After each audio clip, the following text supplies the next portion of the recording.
being able to celebrate. Let's hear it for Ben Gary. That's enough, we stop.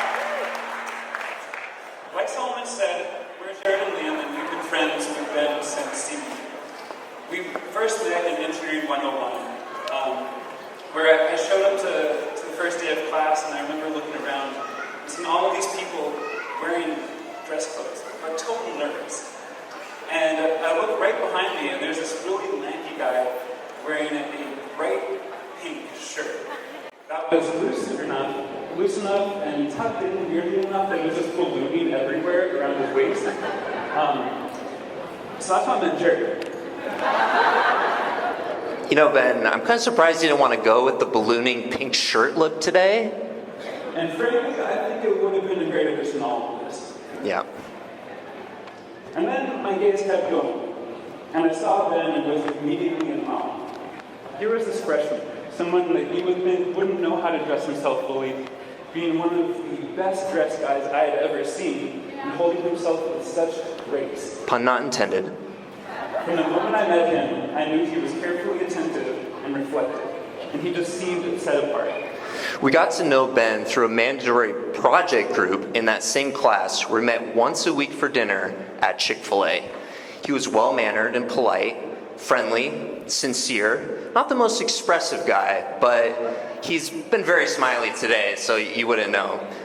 Later on, I bonded with Ben over the freshman bridge building competition we had both joined, where, to my disappointment, Ben's 3D bridge outcarried and outlasted all the other bridges built by freshmen, including my laser cut bridge.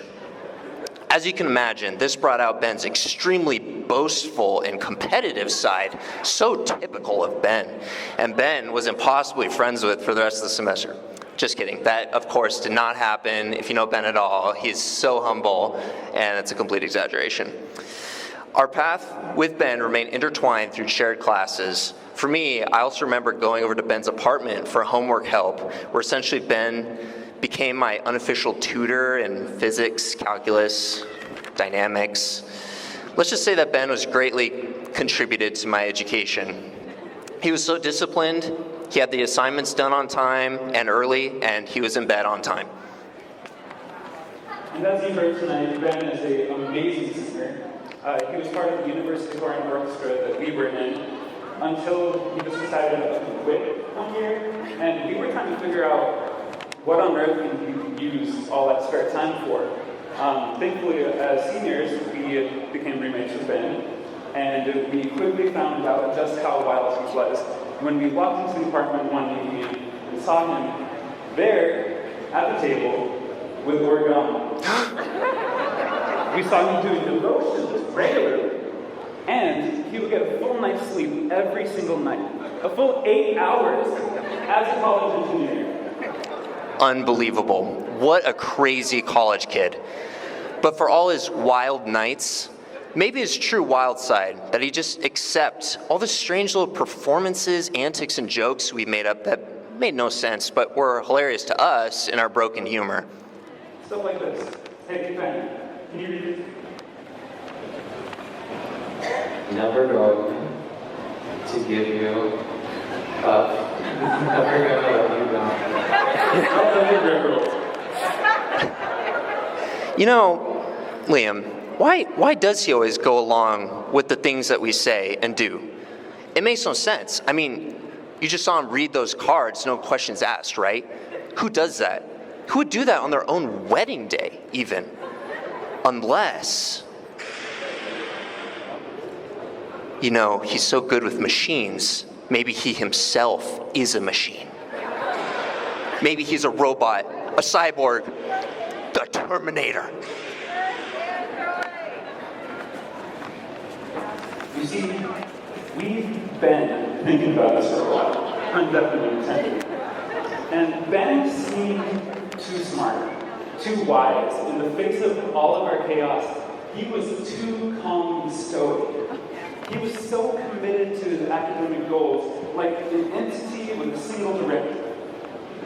His carefully calculated humor and comedic timing was too perfect. Just too perfect. He didn't concern himself with relationships and girls in college like other normal college students. He understood machines way too well. Why did you need so much sleep, Ben? Was it your charging schedule? Hey, you're okay.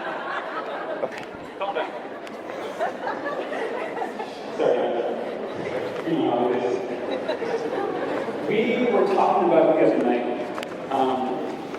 And honestly, we have seen you grow a lot in showing emotions. We have seen you grow a lot in being more physical, touchy, all that stuff. And really, we were thinking about letting it go, but I don't think he's ready to. So I really hope you don't mind, but we gotta ask you, Ben, are you a robot? No. Yeah, there you go. I feel very comforted by that answer. I think we just take his word for it. Yeah, we can move on. Okay. I am so sorry about that, Ben. I hope you understand. I think we can move on with the speech at this point. Ben, you already do so many things well. I think a lot of people have made that clear tonight. You sought out wisdom throughout this whole process of pursuing grace and getting married, being tactful and wise in your approach. Beyond tactful, though, I've just loved seeing you go through this, falling for grace long distance, and you looking forward to the rest of your life that you're going to spend with your new beautiful wife. I love Proverbs 18:22, which says, "He who finds a wife finds what is good and receives favor from the Lord." I just want to thank you for being a great friend, and I want to congratulate you on this momentous occasion in your life. Enjoy and love each other, savor the moments together, and have fun. Before we all toast, the discount Taylor Lautner lookalike, Liam, is going to close us out. Ben, you are embarking on a lifetime of leadership, on a lifetime of serving your wife well, of loving her sacrificially, and putting the interests of your family above your own. There will be days when it will be easier than not to that. To not have to shoulder such a great burden.